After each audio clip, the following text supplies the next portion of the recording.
ವೀಕ್ಷಕರೇ, ನೀವು ನೋಡ್ತಾ ಇದ್ದೀರಾ ಆಪ್ಗೆ ಆವಾಜ್ ಸುದ್ದಿವಾಹಿನಿ. ಹಿರೇಕೆರೂರು ರಟ್ಟಿಹಳ್ಳಿ ವಿಧಾನಸಭಾ ಕ್ಷೇತ್ರದ ಶಾಸಕರಾದ ಯುಬಿ ಬಣಕಾರ್ ಅವರಿಗೆ ಕರ್ನಾಟಕ ಮಾದರ ಮಹಾಸಭಾ ವತಿಯಿಂದ ಮಹತ್ವದ ಮನವಿ ಸಲ್ಲಿಸಲಾಗಿದೆ. ಪರಿಶಿಷ್ಟ ಜಾತಿಗಳಲ್ಲಿ ಒಳ ಮೀಸಲಾತಿ ಜಾರಿಗೊಳಿಸುವಂತೆ ಮಾದಿಗ ಸಮುದಾಯ ಕಳೆದ 35ರಿಂದ 40 ವರ್ಷಗಳಿಂದ ಹೋರಾಟ ನಡೆಸುತ್ತಿದೆ ಎಂದು ಮಹಾಸಭಾ ತಿಳಿಸಿದೆ. ಶೇಕಡಾ 15 ಮೀಸಲಾತಿಯೊಳಗೆ ಒಳ ಮೀಸಲಾತಿ ಜಾರಿಗೊಳಿಸುವಂತೆ ಸಮುದಾಯ ಒತ್ತಾಯವಾಗಿದೆ. ಇದೇ ವೇಳೆ ತೆಲಂಗಾಣ, ಆಂಧ್ರಪ್ರದೇಶ ಮತ್ತು ಜಾರ್ಖಂಡ್ ರಾಜ್ಯಗಳಲ್ಲಿ ಸುಪ್ರೀಂ ಕೋರ್ಟ್ ತೀರ್ಪಿನ ಆಧಾರದ ಮೇಲೆ ಒಳ ಮೀಸಲಾತಿ ಜಾರಿಯಾಗಿದೆ. ಅದೇ ಮಾದರಿಯಲ್ಲಿ ಕರ್ನಾಟಕದಲ್ಲಿಯೂ ಒಳ ಮೀಸಲಾತಿ ಜಾರಿಗೊಳಿಸಬೇಕು ಎಂದು ಆಗ್ರಹಿಸಲಾಗಿದೆ. ಇದರ ಮಧ್ಯೆ ರಾಜ್ಯ ಸರ್ಕಾರ ವಿವಿಧ ಇಲಾಖೆಗಳಲ್ಲಿರುವ ಸುಮಾರು 56,000ಕ್ಕೂ ಹೆಚ್ಚು ಖಾಲಿ ಹುದ್ದೆಗಳನ್ನು ಭರ್ತಿ ಮಾಡಲು ಮುಂದಾಗಿರುವ ನಿರ್ಧಾರವನ್ನು ಮಹಾಸಭಾ ಖಂಡಿಸಿದೆ. ಒಳ ಮೀಸಲಾತಿ ಜಾರಿಗೊಳಿಸದೆ ನೇಮಕಾತಿ ನಡೆಸಿದರೆ ಮಾದಿಗ ಸಮುದಾಯಕ್ಕೆ ಅನ್ಯಾಯವಾಗಲಿದೆ ಎಂದು ತಿಳಿಸಿದೆ. ಈ ವಿಷಯವನ್ನು ಸರ್ಕಾರದ ಗಮನಕ್ಕೆ ತಂದು ವಿಧಾನಸಭೆಯ ಅಧಿವೇಶನದಲ್ಲಿ ಚರ್ಚಿಸಿ ಮಾದಿಗ ಸಮುದಾಯಕ್ಕೆ ನ್ಯಾಯ ಒದಗಿಸಬೇಕು ಎಂದು ಶಾಸಕರಿಗೆ ಮನವಿ ಮಾಡಲಾಗಿದೆ. ಹಿರೇಕೆರೂರು ಇಂದ ರಶೀದ್ ಅಕ್ಕಿಯವರ ವರದಿ. ಕರ್ನಾಟಕ ರಾಜ್ಯ ಮಾದರ ಮಹಾಸಭಾದ ವತಿಯಿಂದ ಹಿರೇಕೆರೆ ಹಾಗೂ ರಟ್ಟಳ್ಳಿಯ ಶಾಖೆಯ ಪರವಾಗಿ ಇಂದು ಈ ಕ್ಷೇತ್ರದ ಶಾಸಕನಾದ ನನಗೆ ತಮ್ಮ ಮನವಿ ಪತ್ರವನ್ನು ಸಲ್ಲಿಸಿ ತಾವು ಬಂದಿದ್ದೀರಿ. ನನ್ನ ಮನೆಯವರಿಗೆ ಬಂದು ಈ ಸಮಸ್ಯೆಯನ್ನು ಸರ್ಕಾರಕ್ಕೆ ಗಮನಕ್ಕೆ ತರುವಂಥ ದೃಷ್ಟಿಯಿಂದ ತಾವನ್ನು ಮನವಿ ನಡೆಸಲು ಮನವಿ ಬಂದಿದ್ದೀರಿ. ತಮ್ಮೆಲ್ಲರೂ ನಾನು ಹೃತ್ಪೂರ್ವಕವಾದ ಸಹ ನಾಳೆ ಕ್ಯಾಬಿನೆಟ್ನಲ್ಲಿ ಒಂದು ವಿಚಾರಕ್ಕೆ ಬರುವಂಥ ಒಂದು ಸಂದರ್ಭವಿದೆ. ಬಹುಶಃನಲ್ಲಿ ಏನು ನಿರ್ಣಯ ಆಗುತ್ತೆ ಅನ್ನೋದನ್ನು ನಾವು ಕಾದು ನೋಡೋಕೆ ನಾನು ನಿಮ್ಮ ಸಮಾಜಕ್ಕೆ ಅನುಕೂಲವಾಗುವಂಥ ನಿರ್ಣಯಗಳು ಬಂದರೆ ಯಾವುದೇ ತೊಂದರೆ ಇಲ್ಲ. ಬಹುಶಃ ನಿಮ್ಮ ಸಮಾಜಗಳಿಗೆ ತೊಂದರೆ ಆಗುವಂಥ ನಿರ್ಣಯ ಬಂದರೆ ಅದನ್ನು ನಾಳೆನೇ ಮತ್ತೆ ಮಾತನಾಡಿ ಬಹುಶಃ ಅದನ್ನು ಯಾವ ರೀತಿ ಸಾಗುವುದರ ಬಗ್ಗೆ ನಾನು ಅವ್ರ ಜೊತೆ ನಿಮ್ಮ ಸಮಸ್ಯೆಯ ಪರವಾಗಿ ಚರ್ಚೆ ಮಾಡಿ ಅವ್ರ ಗಮನಕ್ಕೆ ತರ್ತೇನೆ ಎಂಬ ಮಾತಿನ ಸಂದರ್ಭದಲ್ಲಿ ನಮ್ಮೆಲ್ಲರಿಗೂ ವಂದಿಸಿ ಇವತ್ತಿನ ದಿನ ಒಳ ಮೀಸಲಾತಿ ಜಾರಿ ಮಾಡುವ ಕುರಿತು ಮಾನ್ಯ ಸರ್ಕಾರ ನೀಡಿದಂಥ ಚುನಾವಣಾ ಪೂರ್ವದಲ್ಲಿ ನೀಡಿದಂಥ ಆಶ್ವಾಸನೆಯನ್ನು ಈಡೇರಿಸುವ ಕುರಿತು ನಮ್ಮ ಹಿರೇಕೆರೂರು ರಟ್ಟಳ್ಳಿ ಮಾದಿಗ ಮುಖಂಡರುಗಳು ಬಂದು ಮಾನ್ಯ ಶಾಸಕರಿಗೆ ಇವತ್ತು ನಾವು ಮನವಿಯನ್ನು ಕೊಟ್ಟಿದ್ದೇವೆ. ನಾವು ಕೇಳೋದು ಇಷ್ಟೇ, ಏನೂ ಇಲ್ಲ.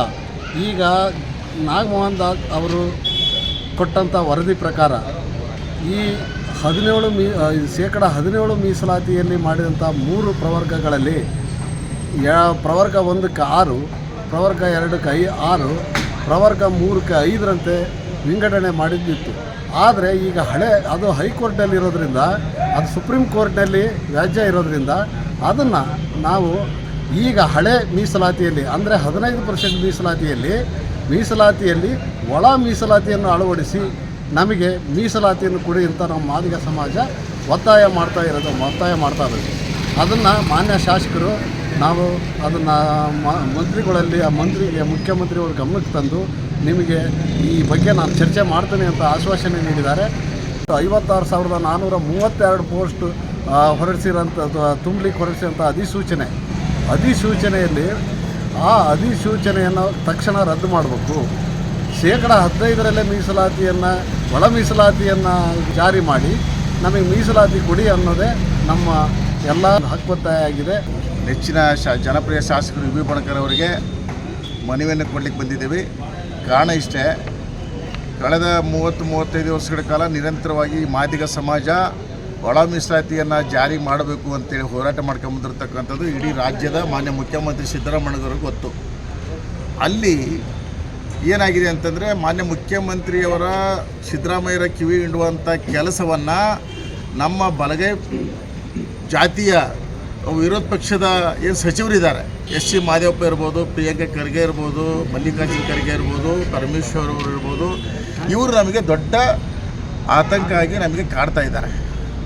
ಯಾಕಂದರೆ ಈ ಮಾದಿಗ ಸಮಾಜ ಬಹುಸಂಖ್ಯಾತ ಮಾದಿಗರು ಲಕ್ಷ ಜನ ಇದ್ದು ಹೋರಾಟ ಮಾಡ್ಕೊಂಬಂದು ಬೀದಿಯಲ್ಲಿ ಕಸ ಹೊಡೆದು, ಹಂದಿ ಹೊತ್ಕೊಂಡು, ನಾಯಿನರಿ ಹೊತ್ಕೊಂಡು ಪೌರ ಕಾರ್ಮಿಕರಾಗಿ ನಮ್ಮ ಸಮಾಜ ಕೆಲಸ ಮಾಡ್ತಕ್ಕಂಥದ್ದು ಬಿಟ್ಟರೆ ಅವರು ಏನೂ ಇಲ್ಲ.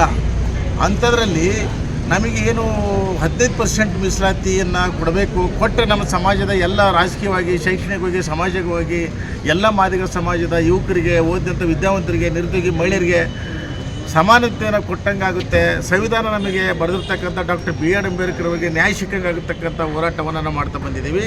ಇವರು 3-4 ಮಂದಿ ಕೇವಲ ಸಿದ್ದರಾಮಯ್ಯನವರಿಗೆ ಏನು ಹೇಳ್ತಾರೋ ಗೊತ್ತಿಲ್ಲ, ಅವ್ರನ್ನ ಯಾವ ಥರ ಹೆದರಿಸಿದಾರೋ ಗೊತ್ತಿಲ್ಲ, ಅವ್ರಿಗೆ ನಮಗೆ ದೊಡ್ಡ ಕಂಟಕ ನಮ್ಮ ಸಮಾಜಕ್ಕೆ ಕಾಡ್ತಾ ಇರೋದ್ರಿಂದ ನಮಗೆ ದೊಡ್ಡ ಅನ್ಯಾಯ ಆಗಿದೆ. ಇದೇ ರೀತಿ ಆಯಿತು ಅಂದರೆ 3/28 ಏನು ಚುನಾವಣೆ ಮತ್ತೆ ಬರ್ತದೆ, ಆ ಸಂದರ್ಭದಲ್ಲಿ ಇಡೀ ಮಾದಿಗ ಸಮುದಾಯ ಈ ಕಾಂಗ್ರೆಸ್ ಪಕ್ಷಕ್ಕೆ ದೊಡ್ಡ ಒಂದು ಮತವನ್ನು ಹಾಕಕ್ಕೆ ಯಾರೂ ಕೂಡ ಮುಂದುವರೆದಿಲ್ಲ. ನಾವು ಇವರಿಗೆ ವಿರುದ್ಧವಾಗಿ ನಾವು ನಡ್ಕೊಳ್ಬೇಕಾಗ್ತದೆ. ಮಾನ್ಯ ಮುಖ್ಯಮಂತ್ರಿಗಳು ಇನ್ನೂ 2.5 ವರ್ಷ ಸರ್ಕಾರ ಐತಿ, ಭಾಳಷ್ಟು ಆಶ್ವಾಸನೆ ಕೊಟ್ಕೊಂಡು ಬಂದಿದ್ದಾರೆ. ಅವರು ಸಾಮಾಜಿಕ ನ್ಯಾಯವನ್ನು ಹರಿಕಾರರಿದ್ದಾರೆ, ಸಾಮಾಜಿಕ ನ್ಯಾಯ ಎತ್ತಿಡುವಂಥ ಕೆಲಸ ಇದುವರೆಗೆ ಮಾಡ್ಕೊಂಬಂದರೆ ಅವ್ರಿಗೆ ಯಾರು ಮಾತಿಗೆ ಕಿವಿ ಕೊಡದೆ ಈ ಮಾದಿಗ ಸಮಾಜಕ್ಕೆ ಅನುಕೂಲ ಮಾಡ್ತಕ್ಕಂಥ ಒಳ ಮೀಸಲಾತಿಯನ್ನು ಮಾಡಿದರೆ ಅವ್ರ ಜೊತೆಗೆ ನಾವು ಯಾವತ್ತೂ ಮಾದಿಗ ಸಮಾಜ ಇರ್ತೇವೆ. ಇಲ್ಲದೆ ಹೋದರೆ ಮುಂದಿನ ದಿನದಲ್ಲಿ ನಾವು ಬೀದಿಗಿಳಿದು ದೊಡ್ಡ ಮಟ್ಟದಲ್ಲಿ ಹೋರಾಟ ಮಾಡಬೇಕಾದಂಥ ಮಾತನ್ನು ಮಾನ್ಯ ಶಾಸಕರ ಮನೆ ಮುಂದೆ ಇವತ್ತು ನಾವು ಇಲ್ಲೇನು ಬಂದಿದ್ದೇವೆ ಮನೆ ಕೊಡಲಿಕ್ಕೆ, ಶಾಸಕರು ನಮಗೆ ಚರ್ಚೆ ಮಾಡಿ ಮಾದಿಗ ಸಮಾಜಕ್ಕೆ ಅನುಕೂಲ ಮಾಡುವಂಥ ಕೆಲಸ ಖಂಡಿತ ಮಾಡ್ತಾನೆ. ಮತ್ತು ಈ ಕೂಡಲೇ ಮನವಿಯನ್ನು ಫ್ಯಾಕ್ಸ್ ಮುಖಾಂತರ ಮಾನ್ಯ ಮುಖ್ಯಮಂತ್ರಿಗಳಿಗೆ ನಾನು ಕಳಿಸುವಂಥ ಕೆಲಸ ಮಾಡ್ತೀವಿ ಅಂತ ಭರವಸೆ ಕೊಟ್ಟಿದ್ದಾರೆ. ಅವ್ರ ಮೇಲೆ ನಮಗೆ ನಂಬಿಕೆ ಇದೆ. ನಾಳೆ ಅಧಿವೇಶನದಲ್ಲಿ ಏನು ನಡೀತದೆ ನಮ್ಗೆ ಗೊತ್ತಾಗುತ್ತೆ.